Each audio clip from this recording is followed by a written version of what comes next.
Ladies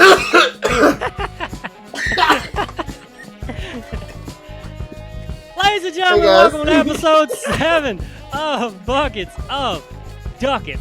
I am your host, Chase Myers, and over there is my co-host, the one, Josh Watts. What's up, ladies and gentlemen? This is episode 7, which, if the number was 21, this would be it would be divisible by this. Yeah, it would. Yeah, take some division in your math at the beginning, okay? We're going to force this bit forever, and sometimes division is involved. Wait till Josh learns fractions. Y'all fucked. It's over. I'm never going to learn fractions. Oh, dude, I'm so fucking mad at you and Nate Bargatze. You and your goddamn new best friend. Man. Because... people that listen to the episode where we ranked our specials have just now they just are talking to me about Nate Bargatze, and both my goddamn roommates watched the special the other day because it's your favorite special of all time and just influenced your entire career that came out 6 goddamn months ago. And so they had to see what this fucking life-altering special was all about. And Travis fucking loves it. Travis told me start comedy. It made me start comedy. You and Travis fucking told me. He just did a... Travis is my roommate. He's a comedian, Travis Nelson. He's 6'9". 6'9". He's 6'9". He's 6'9". Talk to him about it. He loves to talk about it. He just did a show in Appleton, Wisconsin. They had their clubs open. He did an actual weekend like this past, and he listened to our podcast on the way to the show. And guess what he did to calm himself down and to slow down on stage as he listened to fucking Nate Bargatze before he went on, and then had the fucking nerve to come back here and tell me yeah man, it's really good. I know it's good. I'm just mad about it, okay? I'm mad that it's good. I'm mad that he seems... I just don't like how close we are. Like, how... Yeah. Dude, I looked up a 5-minute clip for us to put in that episode that got taken down, and the first minute of it, he's talking about Mount Rainier, a fucking mountain range that is 20 minutes away from me right now. He doesn't live in Seattle. He has no connection to this place. He just was like, what's an interesting thing Chase might want to talk about? Let me take it. Is it in his actual backyard? I'm going to go into his backyard and take it. And so then they watched it in the living room while I sat in the bedroom and fucking pouted and was like, I ain't got no real friends. Everybody's taking Nate Bargatze over me. Everybody wants to be Nate's friend. Fucking Nate doing this horrible... Nate does a shitty impression of me too, by the way, if we want to talk about it. That's not even how you do Chase Myers. And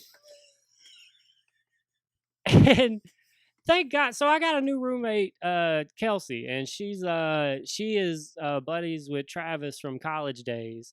And Travis has a degree in microbiology, and she is some kind of a doctor.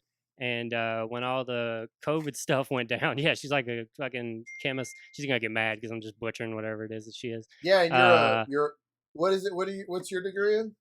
Oh, absolutely nothing. I select. If you've ever came to a show of mine, you know that I select some college, and I hope you bought a T-shirt. I got one. Yeah, I got about fucking 700 of them bitches just sitting in my living room gathering dust because I bought a bunch of them right before COVID and was like, hey, I'll definitely get to use these. And yeah, they've just been sitting there for 3 months now. The world ended. Now I got a bunch of some college T-shirts. The apocalypse happened. So Kelsey, during COVID, she needed somewhere to stay because, she was just society just threw her out on the street. And my big heart couldn't allow that to happen. So I said, doctor, come sleep on my futon. So I have a doctor sleeping on my futon right now. And and she's dope. And she cut my hair, and I appreciate that. And she's making Travis' website. Really good. And so she watches the special. This is her first time seeing him. And she knows how to talk to me because she was like, yeah, I just wasn't into him. He didn't have enough accent, didn't have enough accent. And he seemed like, she said he seemed like me on Valium. I was like, perfect. Exactly. I definitely ranked my specials with different criteria than you. Because like the number one special that made me start comedy came out in November of last year. This has affected me to my core. Made me start comedy 9 years ago. I couldn't fucking believe it, dude. I've watched it since then. Since that episode, I've watched it. Yeah. So is everybody else in my life, and they're all huge fans. They're all trying to tell me. Guys. They're all trying to tell me to watch him, like as if I don't. I know he's great. I know he's great. I'm gonna fucking catch him. That's what's gonna happen. I'm gonna catch him, and I'm gonna get mad if I say I'm gonna have a phrase come out, and I'm gonna be like, "Fuck, that sounded like Nate Bargatze," and it's gonna ruin my night. So I don't want to watch him. That's what happens. One day I'm gonna book a show. It's gonna be me hosting. And Chase Myers and a co-headliner, and then I'm going to surprise you, and you're going to walk in the green room, and I'm like, now you two have to work it out. You got a show to do in 10 minutes. Settle it, and I'm going to go out, and I'm going to lock the door. I know when I come back, he'll be dead. But... There will be one person that walks out of that room, just so you know. If you want to do that to that poor man, I mean, I guess you can fucking throw him to the lions, but I mean, he's not making it out that den, bro. Okay. Him, and right whenever he's done, you can send Conor McGregor's bitch ass in following that. Okay, I'll handle them both at one time. I hope you listen to this, Conor McGregor. He's listening. I tag him every time. This goes out. All right, I'm getting paid. Okay, fucking Duckets, McGregor.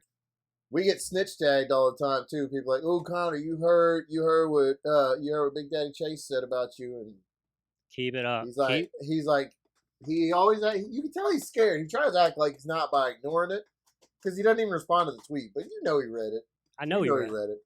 I know for sure he read it. And I know it hurt, and I know he's scared. And there's nothing you can do about it. Go back to Ireland. See if you don't find me there. Wait. Eating a potato. I'm fucking ready. I'm fucking ready, Connor. You're gonna beat him to death with a bunch of potatoes and a sock, you bitch. Right. It got intense. I'm not even in a grumpy mood. I'm not even grumpy. We adopted a dog. Yeah. Today. Hey. I'm on fucking cloud nine. Her name is Daisy. She's a plotter hound boxer. That's not real. Hound. Yeah, plot hound? Yeah. A plot hound. It's the state. Plot?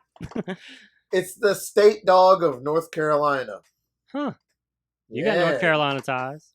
Yeah. I was there when I was a fucking national hero. They stationed me there to keep the world safe. You punched a Nazi at Charlottesville, right? Right out of his fucking teeth. I punched him so hard, his teeth were all that were left standing there. Right? I've seen cartoons. I know how it works. Yeah. We went to the shelter. We found this dog named Daisy, and we brought her home today. We were looking for a dog, real gentle for the kids, so they could have a dog they could play with, and not have to worry about being 170 pounds. So we wanted to, makes sense. And so we were looking through it. We were skipping anything pit bull or like bull terrier, anything that looked like a pit bull. I want a pit bull. I don't believe they all bite, but when you're trying to make sure you're getting a gentle dog, we just kind of ruled them out. And we were looking for a golden retriever, a lab, and we wanted a couple of years old, like a year old or so. Yeah. So we didn't have to house train it. We were looking online. We found this dog. I'm pointing in case you can't. She's sitting in the other room. Oh, look at her. Yeah. She's brindle, but in the picture she looked like a pit bull, so we ignored her. But like her biography. Judgment. Just. I was like, ugh. Get a job. Ugh. Her biography, get it away with you. Her biography was really sweet, and then somebody said I heard somebody ghost wrote it. She didn't even write that, but don't tell me that, dude. I just brought her into this house. I'm just trying to warn you. I'm just trying to warn you what you got in your house. Fuck. Well, when this is over, I guess I had to go throw her back out in the streets. Then somebody else sent us better pictures of her, and she looked really cute, so I wanted to meet her. And oh man, this dog, we met her Tuesday of this week, and she was supposed to be put down Monday. Whoa! And yeah, dude, I called all weekend, like to make the next Monday, or she was already on borrowed time. She already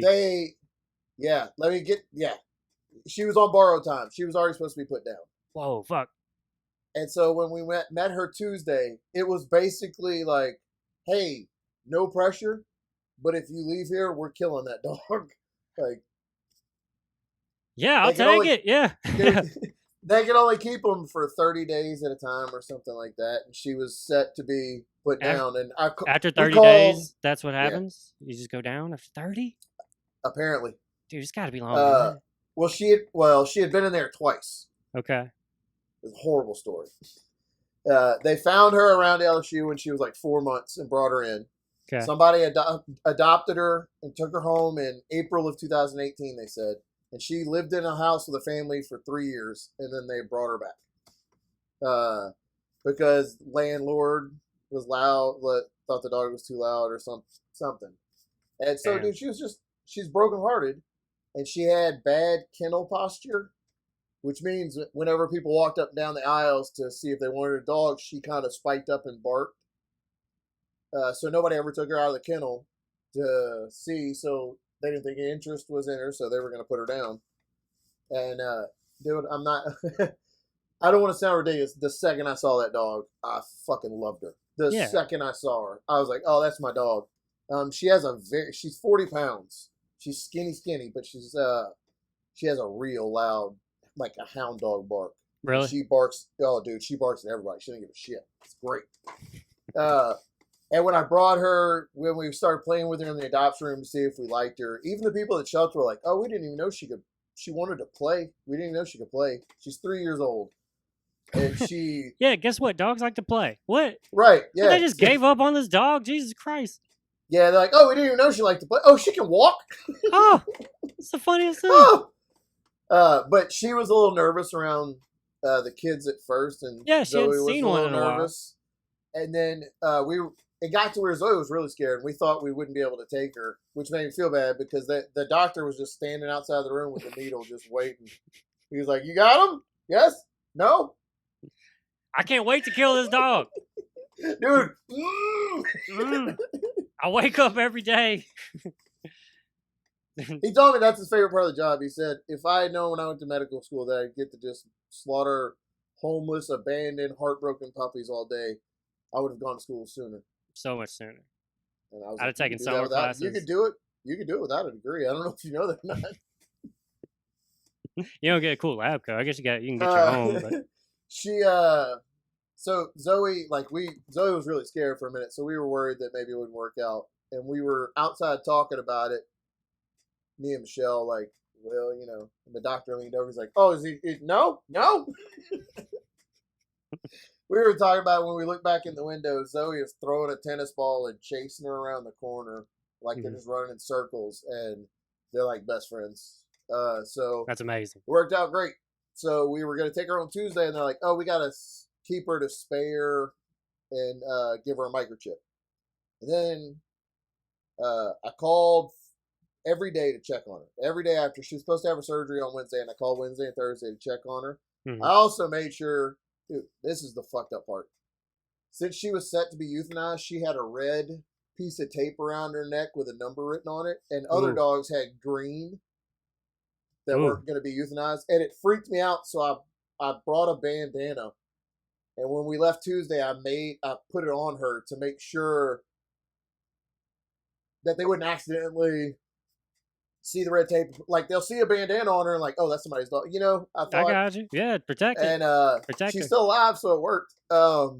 So then we find out. I called and they're like, "Oh yeah, she made it through the surgery fine. Everything's fine. She's doing great." And then they called me last night. We're like, "Oh, she didn't have surgery."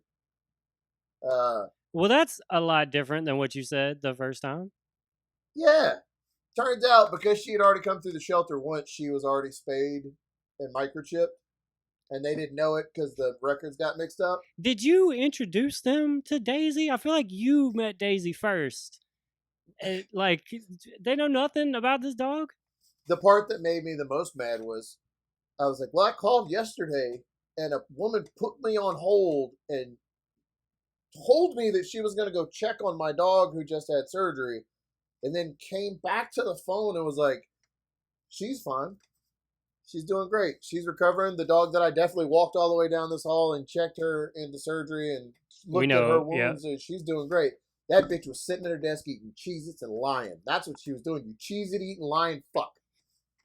I'm not gonna lie. I've done. I mean, never with animal, but I've definitely done that at jobs. Like, I a million percent would have. Yeah, I definitely would yeah, have done that I've too. I've done that at like I used to work at like a sporting goods place. They're like, hey, can you check and see if you have this? I'm like, yeah. Just put it on hold and then have a conversation for 2 minutes and come back and like, ah, damn, we don't got it. And I'm like, I don't get commission. I don't give a fuck if you come in here. I hate to bring this up, but whenever whenever I was military police, me and my friend Pat Youngie were riding around in the patrol car, just working. But it was in North Carolina. It was winter and it was freezing. And a kid came up and tapped on our window to try to get our attention. But I didn't roll the window. I didn't want to roll the window down because it was cold. So I just talked to him over the megaphone, like the PA system, instead of rolling the window down. Yeah, Not let really that kid freeze. Let but I that kid wanted to get that freeze. story But out yeah, there. get that off your conscience, man. Don't keep walking around with that. I needed to confess I left that. it. I let a kid freeze to death outside while I talked it down. I wouldn't roll the window down and talk to him, nothing. Anyway, she's an awesome dog. I'm thrilled to have her home. I love her to death, and I've already been trying to hog her. And yeah, man, I'm so happy happy I'm so happy you got a dog again. Oh wait, I do want to say, for real, I actually got a lot of messages. Like I got emails and stuff from people who listen to the show that I don't know, that were really nice about my dog, and I don't want to get it. I really appreciate it, and when I'm more emotionally okay, I will respond to all of them. But it meant a lot to see messages from people sharing their story. Just kind of, it was nice. I appreciate you guys. That was really awesome, actually. So thanks. That dog's sweet. You sent me a video earlier, and she was so excited just playing. Yeah, she's she hasn't been outside free in a yard like that in a while, and so you can throw a tennis ball as hard as you want off the fence, and she just dives around. It's so great. But my problem is I've been walking her today, and my other dogs, Annie was 17 when she passed, 18, and Lou was 9 with 2 fake knees. Yeah. This dog is a very healthy 3-year-old hound that wants to go, and like, fuck, my cardio is not, man. Can't keep up with that hound. Dude, I'm looking down at her like, all right, we're done. You're tired. And she's fucking ready to go. I say when I'm tired. Yeah, she called me a twat twice. She was like, what's the matter? You need a break, you little girl? Huh? What's wrong with you? You want to call your mom and come pick you up? Huh? Why don't you try cheerleading? And I was like, damn. God damn. Well, I'm excited y'all found each other, and I hope the relationship isn't so brutal. Stand up for yourself every now and then. But she's already hit me twice. Oh shit! She's awesome, man. She's in the other room. I keep hoping that she'll hear me talking loud and come in here. I watched some Ray Stevens specials.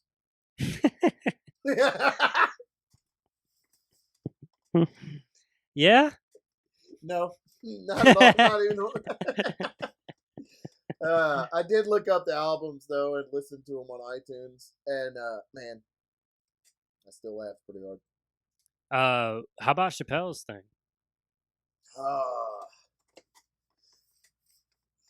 That's amazing. That is it's unreal. The message speaks for itself. He says that's watching a master at his craft right there. Like, he apologizes for being rough at the beginning, and it's incredible.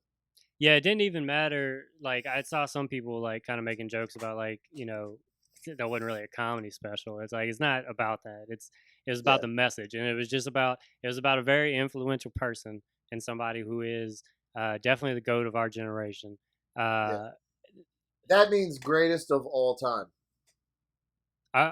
Dude, our listeners, they get it. Yeah, all right, you never know.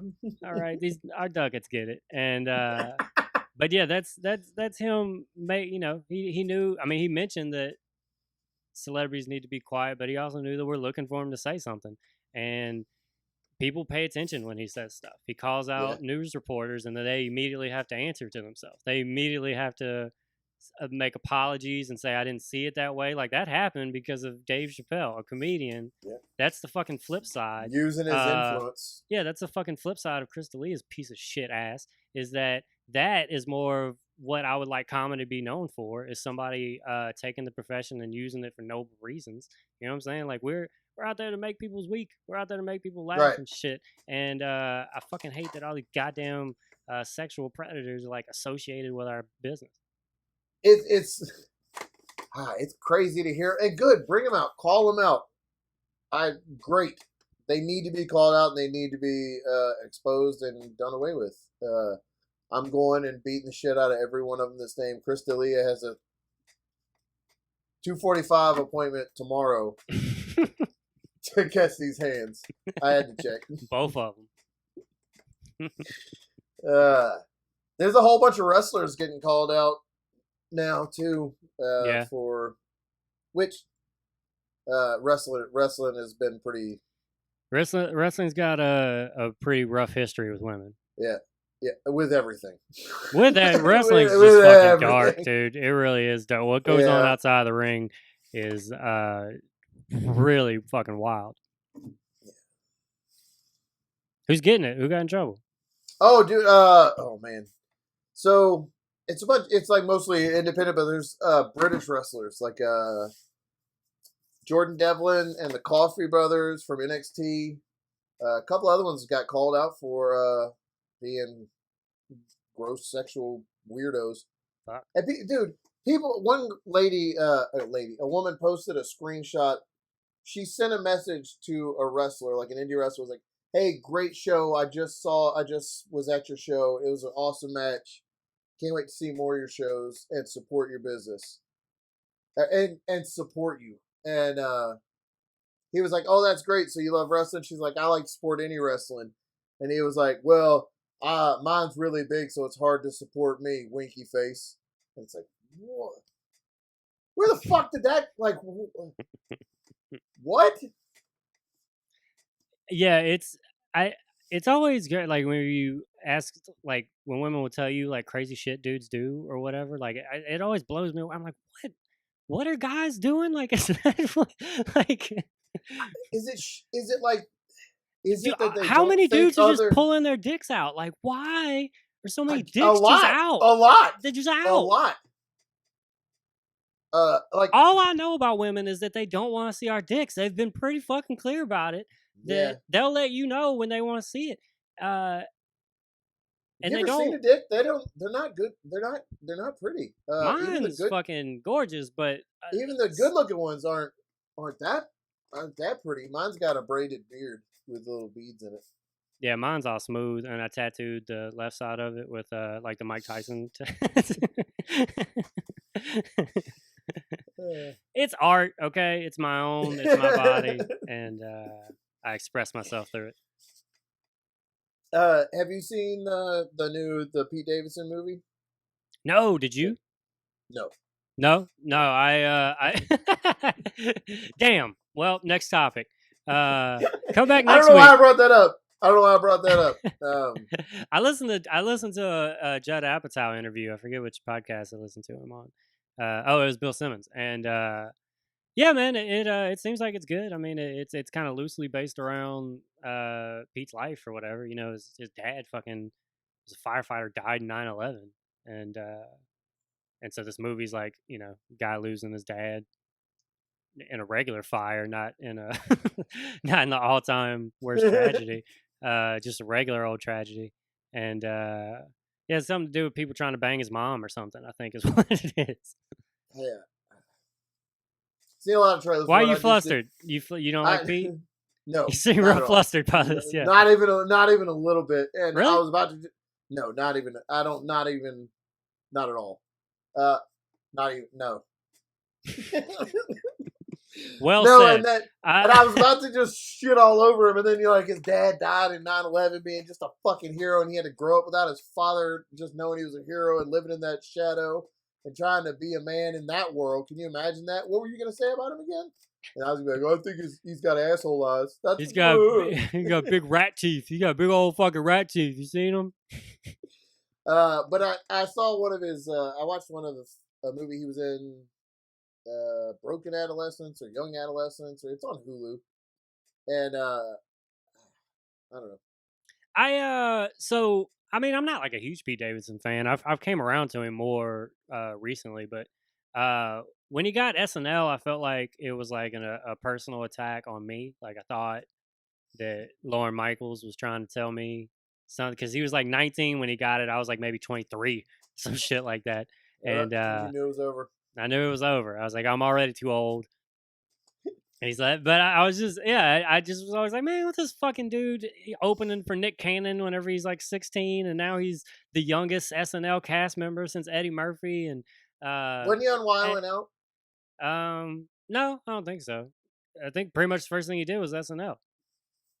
You know how that works. You know how he starts how step one is national tour with Nick Cannon, and then step 2 is SNL. That's usually how it goes. Nick Cannon asked me to tour with him. Yeah. And I said, is Mariah coming? And he said, no, we were divorced years ago. And I was like, oh, no, I got some stuff.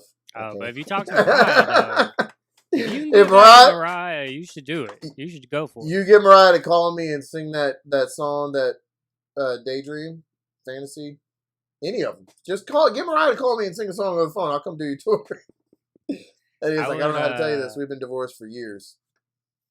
I would just challenge Nick Cannon to just a drum off. I would just immediately He's start pretty drumming good. at him. You might be in trouble. Dude, please, come on. If you know anything about Chase Myers, is that this man beats the drum, okay? And he was a drum line in his whole life. That's all he's ever done. That's all I've ever done. Did Nick Cannon just come after Eminem in a rap beef or whatever? Yeah, you're my rap beef guy. They've had a long, weird thing because Eminem and Mariah used to be a thing back in the day. It seems like you're shooting up if you're Nick Cannon and you're trying to get at Eminem. Well, what happened was he was like, wait, is nobody paying attention to me right now? Okay, Eminem, fuck you. Rappity rap, you's a bitch. And then they got to talk about him for a couple more hours. And then he was We're talking about him now. Yeah, and then he was like, oh, now the new season of America's Got Talent's back. Let me go back and host some more. I'm done being a mean rapper. I'm going to go host America's Got Talent and smile for the camera. That dude's career is so weird. I fucking hate those shows. I hate all those shows. They're not good for stand-ups. I hate all of them. The stand-ups that make it far on America's Got Talent are like one-liner comics or like people who do impressions because you only get 90 seconds. Hey, a sexual deviant from New Orleans comedy was on America's Got Talent. Oof. Man, comedians are bad people. Yeah, it's a bummer. I fucking hate it. It's a real bummer. I goddamn hate it. We can't even shit on America's Got Talent without being like, oh yeah, and then somebody on that show fucking did something they shouldn't. And I used to watch some of the singing ones. Singing ones would get me. I still hate them, but dude, they gave me Kelly Clarkson, and that's there's nothing more I could ask for any of them. They could have canceled them then. I mean, honestly, they brought her back as a judge on one of them. Oh man, come on. You're selfish if you want any more than that. To be honest with you, you've been blessed. You've been blessed, plentiful. Kelly Clarkson was like oh man, she whenever I worked in one of the offices in the Air Force on my way when I was getting out after I got hurt, I had to call an IT guy to come from the computers, like the squadron IT. Came all the way out to my office to help me set a picture of Kelly Clarkson as my desktop background. Can you send out a guy? To... Do you know how pissed that dude was when he came? Because I wouldn't tell him what I needed over the phone. And he was like, I could have just told you how to do this. And then I got in trouble and had to change it like the next day. So, did you call him to come back and change it back? No, I just didn't change it. Y'all can't tell me nothing. The next day, hey, I need some help with something again, dude. Don't tell me it's the Kelly Clarkson thing. No, dude, it's not the Kelly Clark. Why would it be the Kelly Clark? It's another thing, but it's in the same place. So you should come now. I need you. But it's for something else. Hey, remember that thing you helped me with yesterday? Yeah, I need you. We gotta put it back. They got real mad.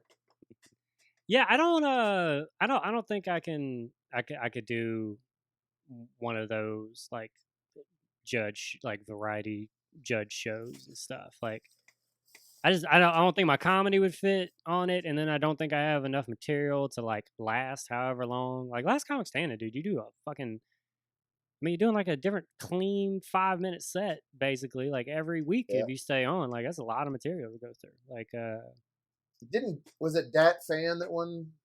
Yeah, that's the famous one. He won the very first season. Does he still do comedy? No, I think he was like yeah, I mean he does. But I think he's like an instructor at SeaWorld or something like that after a little bit, like doing. Who does the funny intros at SeaWorld? Yeah, I believe that was like a job role, which I'm not shitting on comics getting jobs and like I got to date and stuff, and do whatever you got to do to stay doing comedy. But he won the first season of Last Comic Standing over Ralphie May. The story is basically that NBC was like, we can't give because the winner got a sitcom, so they got to shoot a sitcom pilot, and they're like, yeah, what show are we gonna do around the 600-pound Ralphie May? And they're like, let's fucking the Asian guy. Let's go with the Asian guy, and do that. And then okay. But yeah, he was from what I understand, he never had more than like 15 minutes. And I did the Baton Rouge's Got. The Baton Rouge Got Talent. Here. Met your favorite dancer. It was a weird. I didn't think I would make it past the first round because comedy is not usually what people in those venues want to see. Like they want music, and there was like ripped firefighters playing country music. So I was like, nobody's going to care about comedy at this. But some of those guys were really bad at guitar. So I had 3 minutes, but that was all I planned. And then I made it to the next round. They're like, you got to do 2 minutes. So it was a fun, like I had to come up with. 2 minutes would have been hard, yeah. Yeah, I had to cut my jokes down and try to cut it, like try to swing it in there. And then I made it to the finals and did great. I told a brand new joke in the finals of that contest and lost. I guess I shouldn't say that like I won. I did lose. You came in second, though. It was a big competition. So. I lost to a dude who was like really ripped and sang country music really well. So he was really ripped. This dude benched like 325, bro. This dude. Oh, dude, he was so good looking. I didn't give a shit about the contest until they showed us the trophy that I wasn't going to win, and then I was furious. And it was just like it was like a little thing like this, and they were like, here's the trophy for who's going to win tonight. And I was like, well, I'm taking that home one way or another. Gotta get that gold, baby. Gotta get that gold. And since I didn't and that somebody else won it, I stole a bottle of blueberry whiskey on the way out. Gotta take what's yours. Take what's yours. I'm going to take what's mine! My bad, dude. Yeah, that's going to hurt. That's going to hurt later. I had to do a minute. I had to do a minute one time for an audition. That's hardly enough to even like set a stage presence. Especially for me. I'm so fucking long-winded and it takes me forever to get to the point. I could probably tell my jokes in 2 minutes. But you say as you take a puff on your blunt, you're like, I could probably, do my jokes in 2 minutes, but I prefer the freedom of 7 minutes. I prefer to stretch it out and kind of really explore the space. You know what I'm saying? But you know who you should listen to that can help you get to the point a lot quicker? It's a special guy named Nate Bargatze. Dude, hey, look at this! Look who just came in here. Dude, don't you fucking try to insult me and then move on with, hey, look at my dog. Look at how we can't be angry anymore about my dog. I bought a plane ticket, Josh. I'm coming for your ass, all right? I'm coming. You're not about to just taunt me with Nate Bargatze shit and move on. Hey, girl, let's go back out there. Hey, girl. All right, that's awesome, though. Hey, David. She's awesome, dude. I'm so happy. Yeah, I had to do a minute and I was auditioning for NBC's Stand Up for Diversity. Oh, nice. Oh, Because straight white guy. when you think of diversity, you think of me It's and all my Chase. privilege. Yep, Chase Myers. Honestly, I was just hoping they thought I was gay or something. Like I was just gonna. They asked me to fucking, I just so. You're just gonna embrace it. I said, yeah, I'll go. I'll do a minute or whatever. But yeah, I did. I used to, you know, this joke is an older joke. I talked about like that guy I met that had breakaway pants, and I Good just, joke. I just stripped it down to just, this guy being goofy with breakaway pants, and I basically just clowned on a dude that has. I did that joke in Canada. I just remember that, and I said breakaway pants, and somebody in the audience was like, "We say tearaway pants," and I was like, "Oh, so now you can't enjoy the joke? Breakaway pants?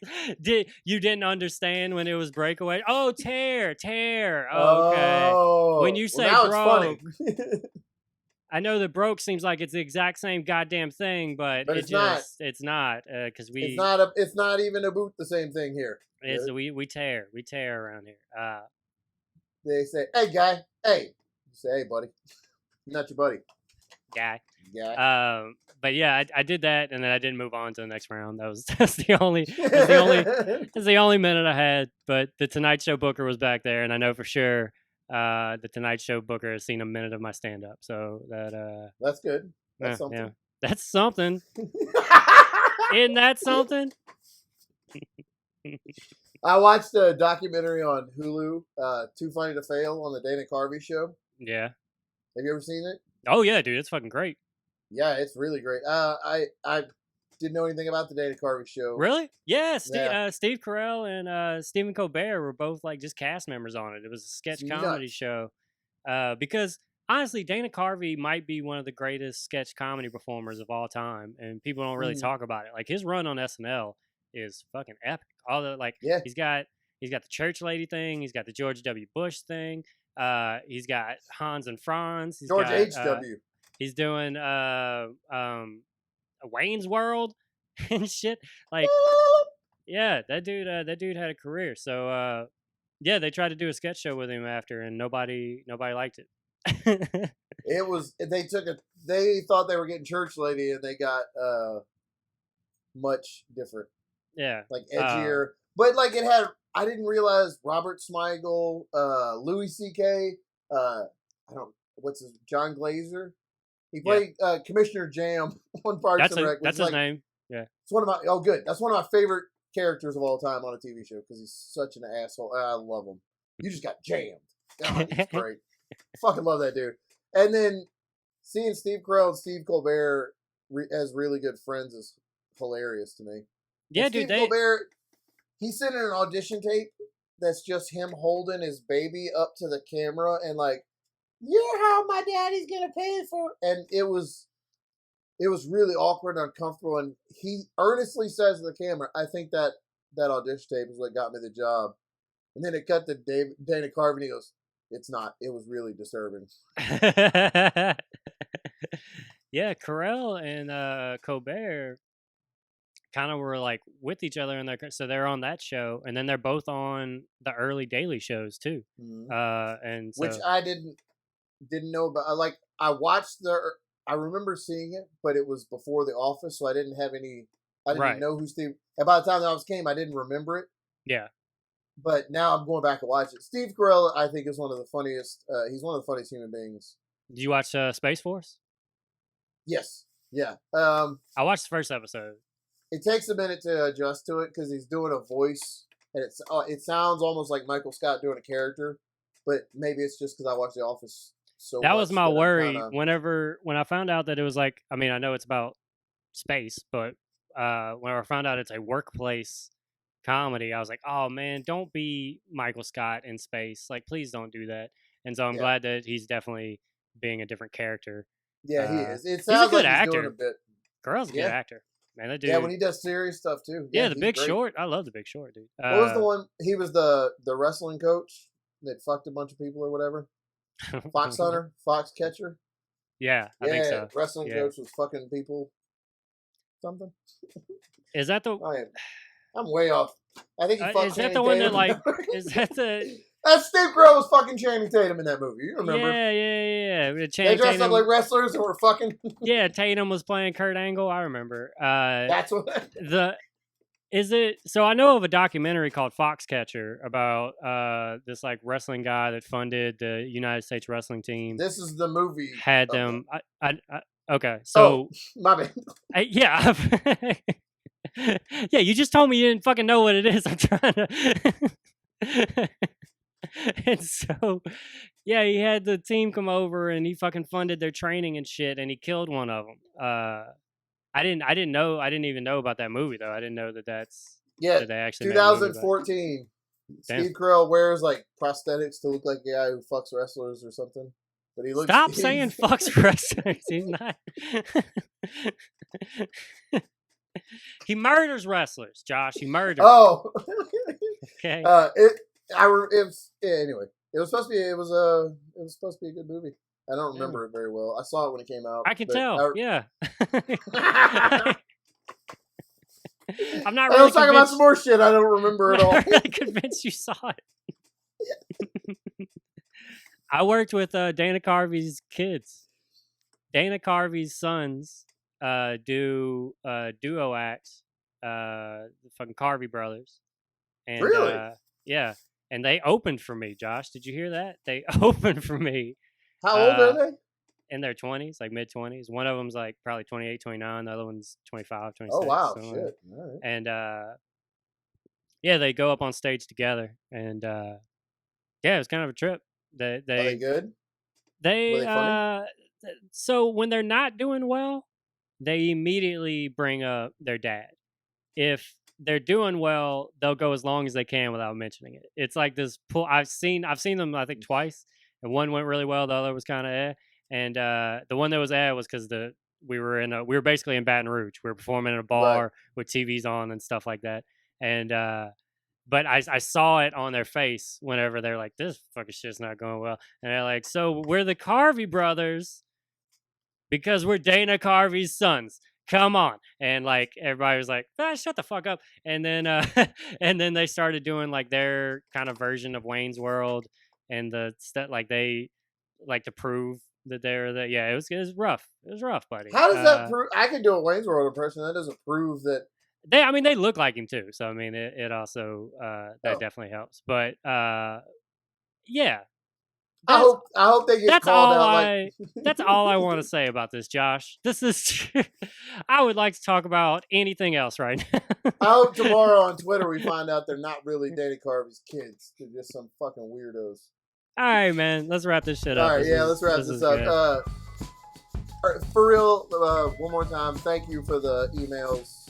Yeah, you guys are awesome. It was really nice, and I appreciate it a lot. Hell yeah. We'll be here next week. Next week, baby. Thank you guys so much. Subscribe to everything. Tell a friend. Leave us a nice comment, rate and review. Go get them duckets. Put them in buckets.